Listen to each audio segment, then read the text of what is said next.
Bienvenue sur Gabon 24. Lorsqu'on parle de l'activité de la pêche, qu'elle soit industrielle ou artisanale, il y a au cœur de cette activité la ressource humaine. Il y a les hommes. Ces hommes ont une santé qu'il faut entretenir, il faut la prendre en charge et il y a tout un mécanisme autour de cet élément-là. Vous allez le voir puisque sur notre plateau, nous avons le docteur Tabé. Elle a pris part au forum organisé par le ministère de la Pêche et de l'économie maritime, un forum basé sur l'industrialisation de la filière thonière au Gabon. Docteur Tabé, bienvenue. Merci. Avec vous, nous allons parler de la prise en charge en termes de santé de ces personnes de la mer, comme vous les appelez déjà. Les gens de mer. Ces gens de mer, c'est qui? Des marins, des pêcheurs? Qui intègrent ce concept-là? Ok, quand nous parlons... Merci madame. Je suis heureuse d'avoir été bien reçue en terre gabonaise. C'est bien la première fois que je viens au Gabon et franchement, je ne suis pas déçue. J'aime bien la petite ville de Port-Gentil qui est toute jolie et assez reposante. Tout le plaisir est pour nous. Merci. Alors, quand nous parlons de médecine des gens de mer et des marins pêcheurs, ça regroupe essentiellement ce que vous venez de dire, les marins, les conducteurs de navires, les pêcheurs, les matelots et tous ceux qui travaillent à bord.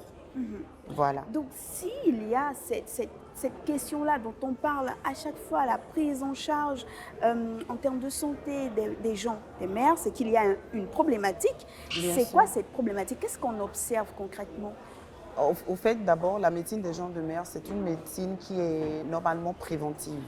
Elle consiste à faire de la prévention, c'est-à-dire essayer de détecter en amont. D'accord? Détecter en amont et éviter les maladies professionnelles et les accidents de travail chez ces gens de mer. Voilà. Maintenant, à des moments donnés, quand une situation se pose, quand on fait le diagnostic d'une maladie professionnelle ou quand on est face à un accident de travail, ce médecin de mer, ce médecin de travail en mer, est bien obligé d'être soignant en ce moment, en attendant de venir sur les côtes afin d'avoir du renfort au niveau des formations sanitaires sur terre. C'est la grande particularité de la médecine des gens de mer. Donc, il faut beaucoup insister sur la prévention. Et cette prévention, c'est globalement en deux volets, parce qu'elle va se faire sur terre déjà, avant pour préparer le débarquement, et également se faire en mer pour que tout se passe bien pendant toute la période où les travailleurs seront en mer. Et donc, ce sont ces professionnels de santé-là qui dressent des bilans, qui font des observations. Qu'est-ce qu'ils observent en termes de prise en charge sanitaire de ces gens de mer? Voilà. Globalement, chez nous, en Afrique subsaharienne et un peu centrale, quand je parle de la côte du golfe de Guinée, partant du Bénin, de la Mauritanie jusqu'au Gabon, par exemple, c'est la pêche artisanale qui est la plus pratiquée. Donc, c'est des pêches journalières. Les individus sont habitués à partir le matin, très tôt. Ils reviennent le soir. Ils sont en petits groupes. Ils partent avec leur pirogue, ils reviennent.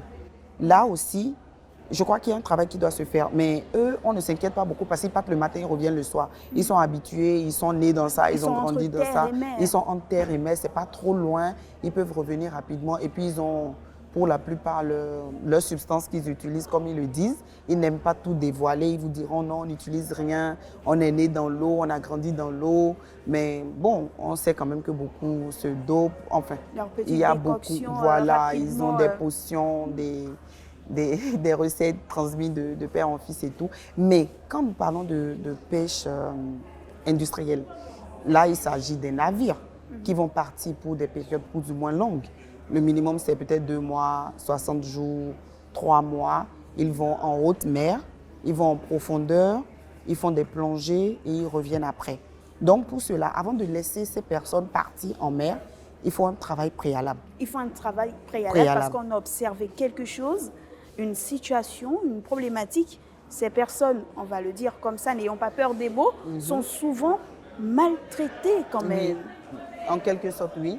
Parce que ces personnes, avant de partir, doivent bénéficier d'un certain nombre de choses. Il faut, le minimum à faire, c'est de faire une visite d'embauche. Une visite d'embauche, c'est-à-dire il y a un médecin du travail qui les reçoit. D'accord? Quand des gens veulent travailler en mer, s'ils sont déjà attitrés dans une compagnie maritime ou si c'est maintenant qu'ils veulent commencer, il faut absolument leur faire une visite d'embauche pour connaître leur état sanitaire à la base. Est-ce que la personne a des antécédents particuliers? Est-ce qu'il est allergique à quelque chose? Est-ce qu'il est asthmatique? Est-ce qu'il est drépanocytaire, par exemple? Est-ce qu'il a des tares particulières qui peuvent l'empêcher de travailler en mer? Ou s'il a une situation, bien que sa crise commence en mer, est-ce qu'on pourra gérer? Ça, c'est la visite d'embauche. Après, il faut faire des visites d'aptitude en fonction du poste que la personne doit occuper. Si c'est un épileptique, on ne va pas le mettre à conduire le bateau. Non. Voilà. Et puis, après ça, il faudra faire des visites périodiques. Des visites, c'est-à-dire, il faut prévoir peut-être pour l'équipage qu'on connaît déjà, à qui on a déjà fait une visite d'embauche, une visite d'aptitude avant de le mettre à un poste donné. Mais peut-être tous les 3 mois, tous les 6 mois, parfois tous les ans, il faut faire des visites périodiques pour s'assurer de l'état de santé et de l'évolution de ces personnes-là. Parce qu'avec le temps, ils peuvent développer des pathologies professionnelles comme on l'avait abordé dans notre exposé. D'accord? Il y a certains, par exemple, qui vont développer des ostéonécroses au niveau des articulations. C'est-à-dire? C'est-à-dire, ils auront des problèmes articulaires, une destruction de la tête, de l'humérus, par exemple, au niveau de l'épaule. Il va commencer à avoir mal. C'est des personnes qui vont faire des fractures pathologiques après. Parfois, c'est au niveau de la hanche. Parfois, c'est des gens qui développent des lombalgies extrêmes. La dernière fois au Bénin, j'étais au port. J'ai rencontré un jeune homme d'environ 25-26 ans qui avait un cordon au niveau de la taille. D'accord. Et là, je me suis rapprochée de lui. J'étais curieuse de savoir pourquoi il avait. Parce que c'est un homme, ce n'est pas une femme pour que je dise c'est peut-être un baya. Et il m'a dit, je le mets parce que j'ai mal au dos. D'accord.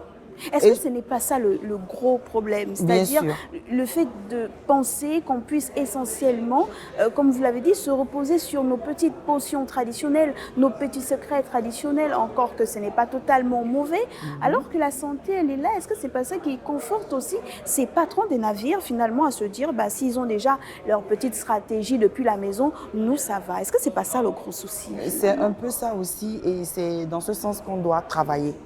Parce que si on tend à une industrialisation, si on tend à accroître les produits de pêche, si on veut agrandir, parce que les investisseurs qui vont venir, qui veulent investir dans ce domaine, ils doivent savoir qu'il n'y a pas de développement sans santé.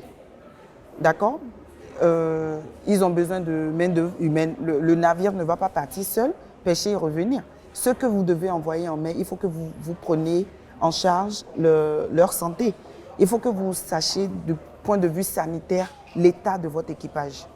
Et cela, est-ce que vous pensez que les États africains, vous revenez oui, du Bénin, ça va se faire. mais vous avez quand même observé, oui. Et vous nous parliez en off de l'exemple du Maroc, Bien qui a sûr. su d'une certaine façon mettre en place tous ces mécanismes-là pour protéger les gens de mer, vous disiez. Exactement. Le Maroc le fait très, très, très bien.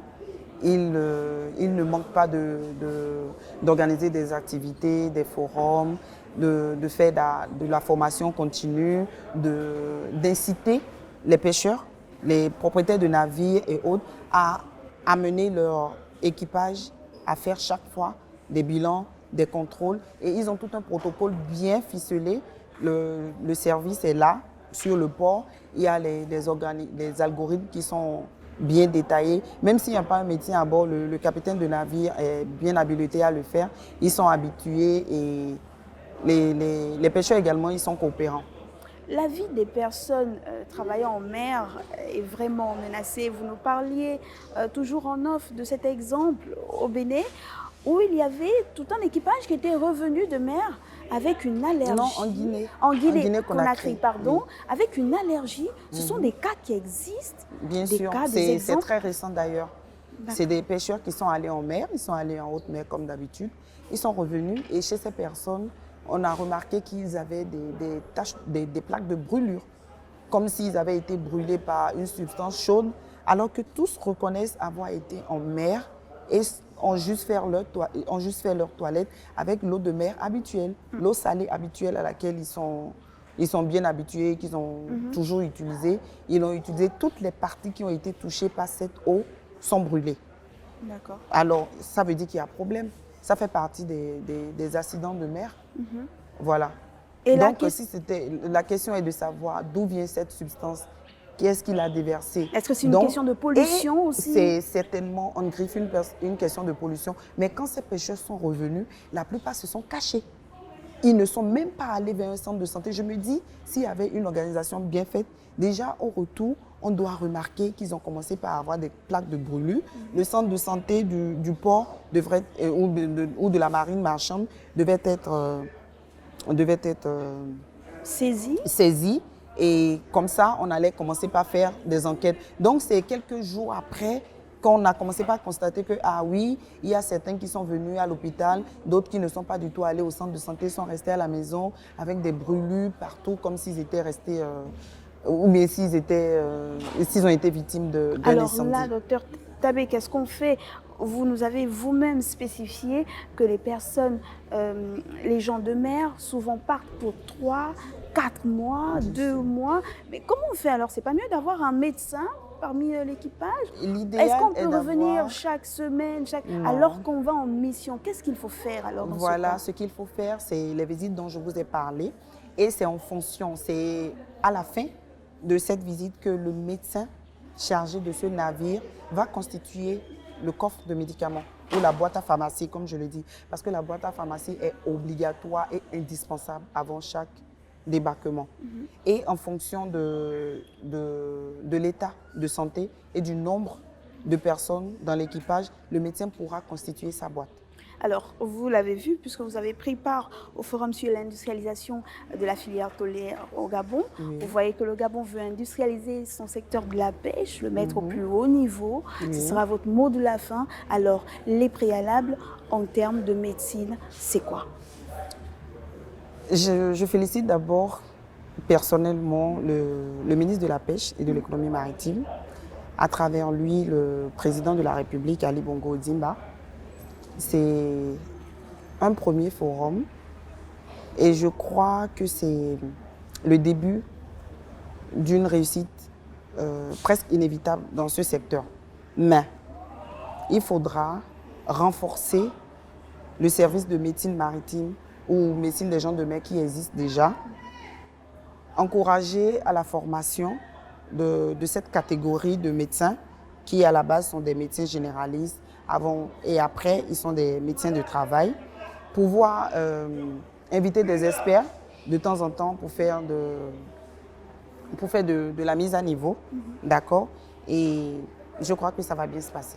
Merci beaucoup à vous, docteur Tabé. Je rappelle que vous êtes médecin de travail. Vous avez pris part au forum sur l'industrialisation de la filière thonière au Gabon qui s'est tenu du 11 au 13. Vous avez fait un brillant exposé que nous avons suivi avec beaucoup d'attention. Pour vous, les gens de la mer méritent une attention toute particulière car leur lieu de travail est également leur lieu d'habitation. Donc, avoir un secteur de la pêche qui fonctionne, qui s'industrialise, c'est penser à la ressource humaine, c'est penser aux hommes qui font en sorte que cette activité marche, parce que la première ressource finalement dont nous avons besoin et dont nous devons prendre soin, c'est notre santé.